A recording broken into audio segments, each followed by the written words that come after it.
भगवत गीता अध्याय 5 कर्म संन्यास योग। अध्याय 3 में अर्जुन ने प्रश्न रखा कि भगवन, जब ज्ञान योग आपको श्रेष्ठ मान्य है तो आप मुझे भयंकर कर्मों में क्यों लगाते हैं।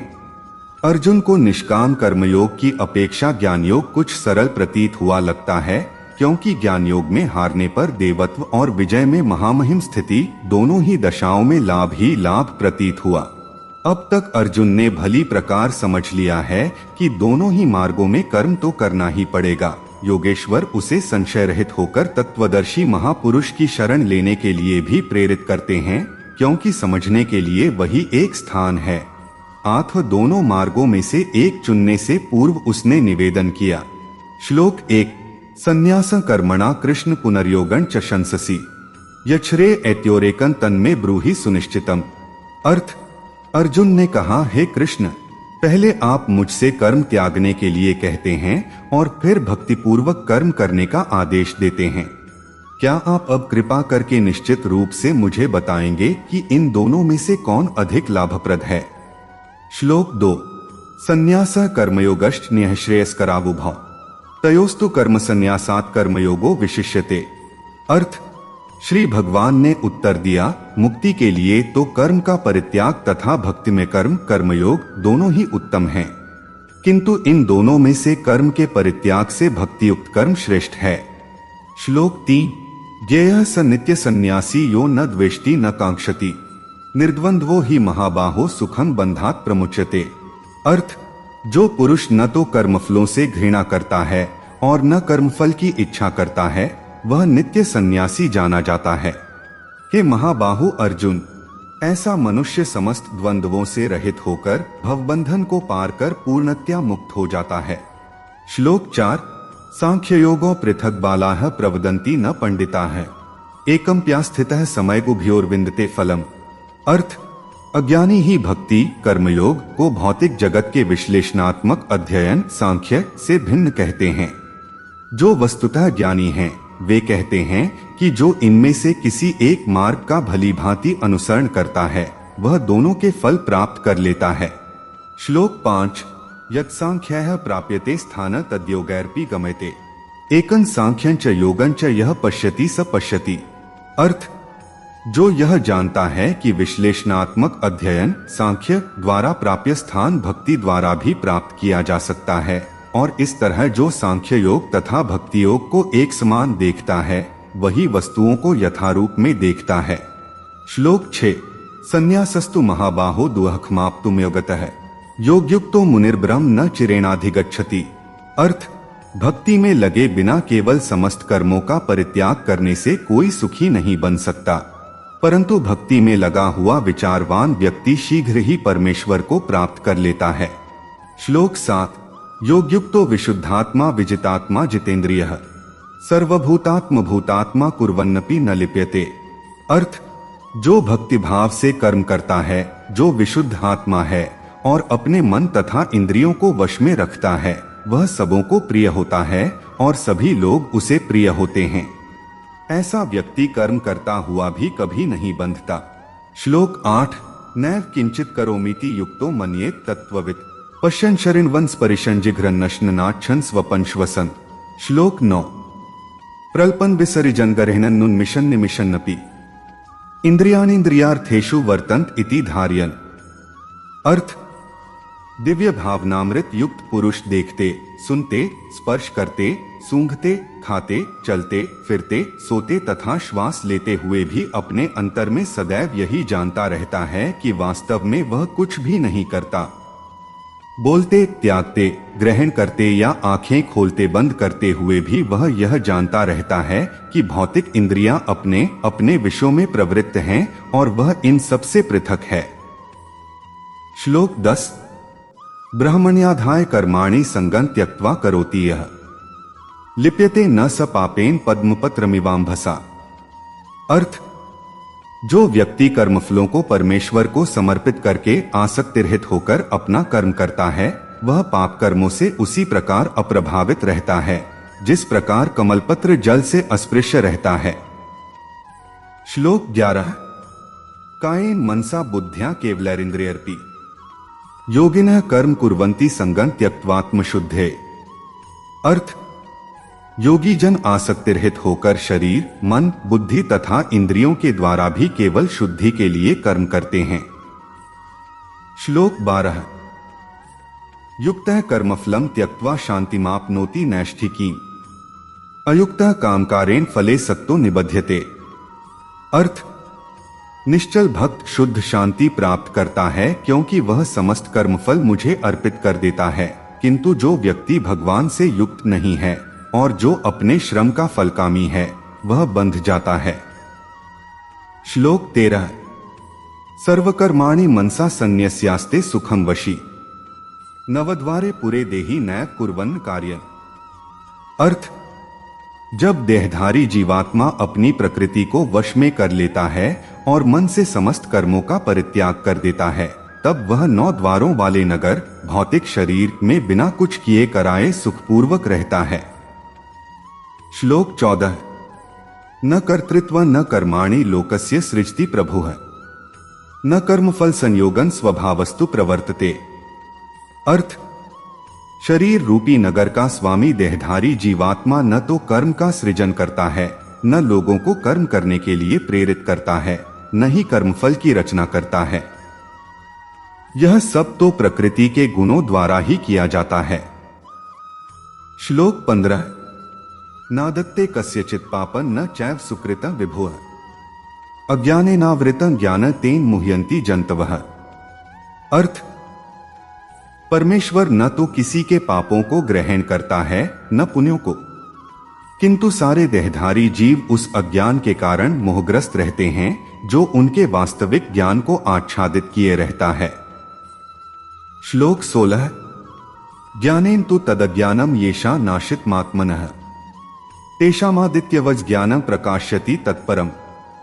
अर्थ, किंतु जब कोई उस ज्ञान से प्रबुद्ध होता है जिससे अविद्या का विनाश होता है, तो उसके ज्ञान से सब कुछ उसी तरह प्रकट हो जाता है जैसे दिन में सूर्य से सारी वस्तुएं प्रकाशित हो जाती हैं। श्लोक 17। तद्बुद्धयस्तदात्मानस्तन्निष्ठास्तत्पराणा, गच्छन्त्य पुनरावृत्ति ज्ञान निर्धूत कल्मषाः। अर्थ, जब मनुष्य की बुद्धि, मन, श्रद्धा तथा शरण सब कुछ भगवान में स्थिर हो जाते हैं, तभी वह पूर्ण ज्ञान द्वारा समस्त कल्मष से शुद्ध होता है और मुक्ति के पथ पर अग्रसर होता है। श्लोक 18। विद्याविनय संपन्ने ब्राह्मणे गवि हस्तिनि, शुनि चैव श्वपाके च पंडिताः समदर्शिनः। अर्थ, विनम्र साधु पुरुष अपने वास्तविक ज्ञान के कारण एक विद्वान तथा विनीत ब्राह्मण गाय, हाथी, कुत्ता तथा चांडाल को समान दृष्टि संभाव से देखते हैं। श्लोक 19। इहैव तैर्जितः सर्गो येषां सामये स्थितं मनः, निर्दोष ही समं ब्रह्मा तस्मात् ब्रह्मणि ते स्थिताः। अर्थ, जिनके मन एकत्व तथा समता में स्थित हैं, उन्होंने जन्म तथा मृत्यु के बंधनों को पहले ही जीत लिया है। वे ब्रह्मा के समान निर्दोष हैं और सदा ब्रह्मा में ही स्थित रहते हैं। श्लोक 20। न प्रहृष्यत् प्रियं प्राप्य नोद्विजेत् प्राप्य चाप्रियम्, स्थिर बुद्धिर सम्मूढ़ो ब्रह्मविद् ब्रह्मणि स्थितः। अर्थ, जो न तो प्रिय वस्तु को पाकर हर्षित होता है और न अप्रिय को पाकर विचलित होता है, जो स्थिर बुद्धि है, जो मोहरहित है और भगवद विद्या को जानने वाला है, वह पहले से ही ब्रह्मा में स्थित रहता है। श्लोक 21। बाह्य स्पर्शेष्वसक्तात्मा विन्दत्यात्मनि यत् सुखम, स ब्रह्मयोग युक्तात्मा सुखमक्षयमश्नुते। अर्थ, ऐसा मुक्त पुरुष भौतिक इंद्रिय सुख की ओर आकृष्ट नहीं होता, अपितु सदैव समाधि में रहकर अपने अंतर में आनंद का अनुभव करता है। इस प्रकार स्वरूप सिद्ध व्यक्ति परब्रह्म में एकाग्रचित्त होने के कारण असीम सुख भोगता है। श्लोक 22। ये ही संस्पर्शजा भोगा दुहख्यो ने एवते, आद्यंतवंतः कौन्तेय न तेषु रमते बुधः। अर्थ, बुद्धिमान मनुष्य दुहक के कारणों में भाग नहीं लेता जो कि भौतिक इंद्रियों के संसर्ग से उत्पन्न होते हैं। हे कुंती पुत्र, ऐसे भोगों का आदि तथा अंत होता है, आथ चतुर व्यक्ति उनमें आनंद नहीं लेता। श्लोक 23।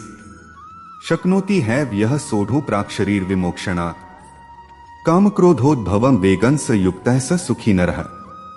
अर्थ, यदि इस शरीर को त्यागने के पूर्व कोई मनुष्य इंद्रियों के वेगों को सहन करने तथा इच्छा एवं क्रोध के वेग को रोकने में समर्थ होता है तो वह इस संसार में सुखी रह सकता है।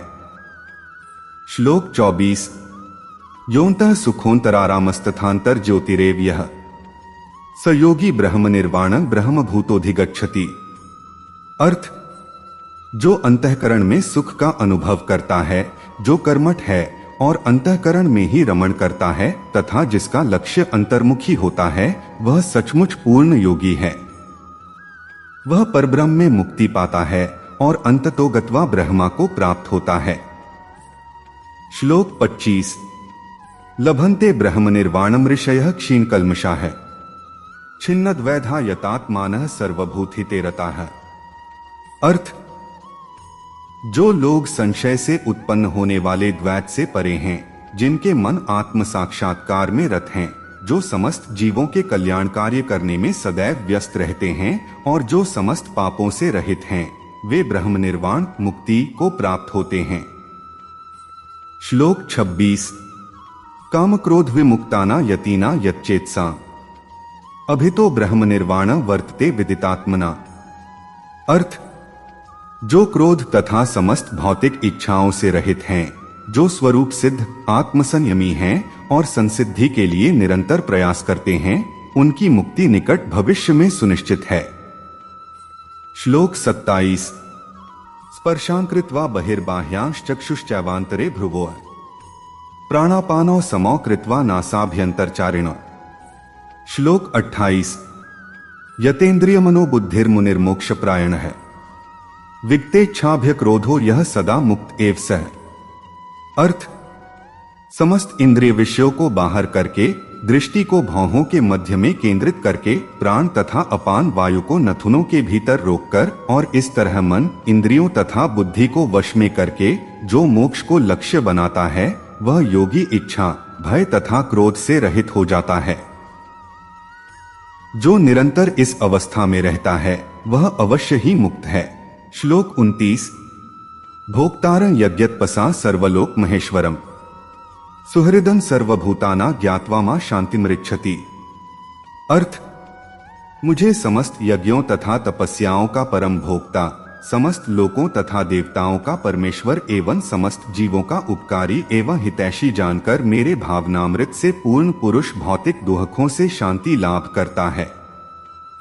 तात्पर्य, माया के वशीभूत सारे बद्ध जीव इस संसार में शांति प्राप्त करने के लिए उत्सुक रहते हैं, किंतु भगवद गीता के इस अंश में वर्णित शांति के सूत्र को वे नहीं जानते। शांति का सबसे बड़ा सूत्र यही है कि भगवान कृष्ण समस्त मानवीय कर्मों के भोक्ता हैं। मनुष्यों को चाहिए कि प्रत्येक वस्तु भगवान की दिव्य सेवा में अर्पित कर दें, क्योंकि वे ही समस्त लोकों तथा उनमें रहने वाले देवताओं के स्वामी हैं। उनसे बड़ा कोई नहीं है। वे बड़े से बड़े देवता शिव तथा ब्रह्मा से भी महान हैं। वेदों में श्वेताश्वतर उपनिषद 6.7 भगवान को तमीश्वराणा परमं महेश्वरम कहा गया है। माया के वशीभूत होकर सारे जीव सर्वत्र अपना प्रभुत्व जताना चाहते हैं, लेकिन वास्तविकता तो यह है कि सर्वत्र भगवान की माया का प्रभुत्व है। भगवान प्रकृति माया के स्वामी हैं और बद्धजीव प्रकृति के कठोर अनुशासन के अंतर्गत हैं। जब तक कोई इन तथ्यों को समझ नहीं लेता, तब तक संसार में व्यष्टि या समष्टि रूप से शांति प्राप्त कर पाना संभव नहीं है। कृष्ण भावनामृत का यही अर्थ है। भगवान कृष्ण परमेश्वर हैं तथा देवताओं सहित सारे जीव उनके आश्रित हैं। पूर्ण कृष्ण भावनामृत में रहकर ही पूर्ण शांति प्राप्त की जा सकती है। यह 5वां अध्याय कृष्ण भावनामृत की, जिसे सामान्यतया कर्मयोग कहते हैं, व्यावहारिक व्याख्या है। यहां पर इस प्रश्न का उत्तर दिया गया है कि कर्मयोग से मुक्ति किस तरह प्राप्त होती है। कृष्ण भावनामृत में कार्य करने का अर्थ है परमेश्वर के रूप में भगवान के पूर्ण ज्ञान के साथ कर्म करना। ऐसा कर्म दिव्य ज्ञान से भिन्न नहीं होता।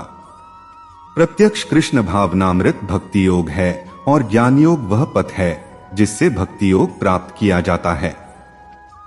कृष्ण भावनामृत का अर्थ है परमेश्वर के साथ अपने संबंध का पूर्ण ज्ञान प्राप्त करके कर्म करना, और इस चेतना की पूर्णता का अर्थ है कृष्ण या श्री भगवान का पूर्ण ज्ञान। शुद्ध जीव भगवान के अंश रूप में ईश्वर का शाश्वत दास है।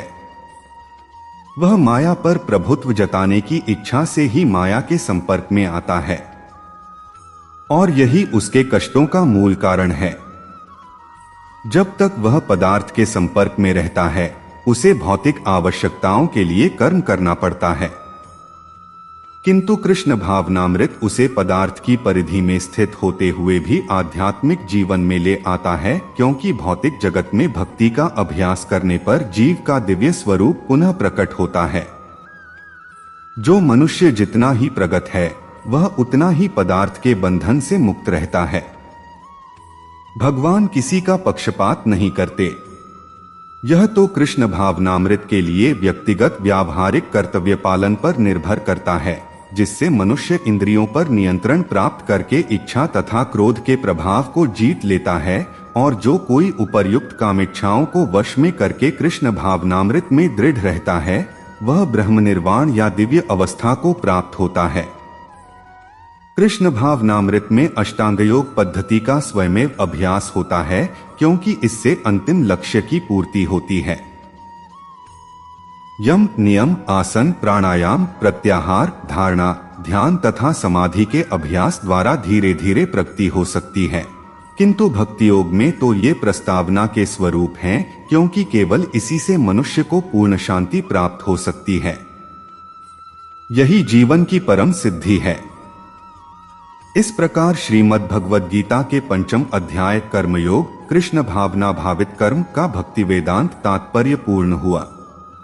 दोस्तों, अध्याय 5 कैसा लगा? अगर अच्छा लगा तो कमेंट में जय श्री कृष्ण जरूर लिखें और वीडियो को लाइक जरूर करें। मित्रों, अध्याय 6 देखने के लिए अमन पटेल यूट्यूब चैनल को सब्सक्राइब जरूर करें। धन्यवाद।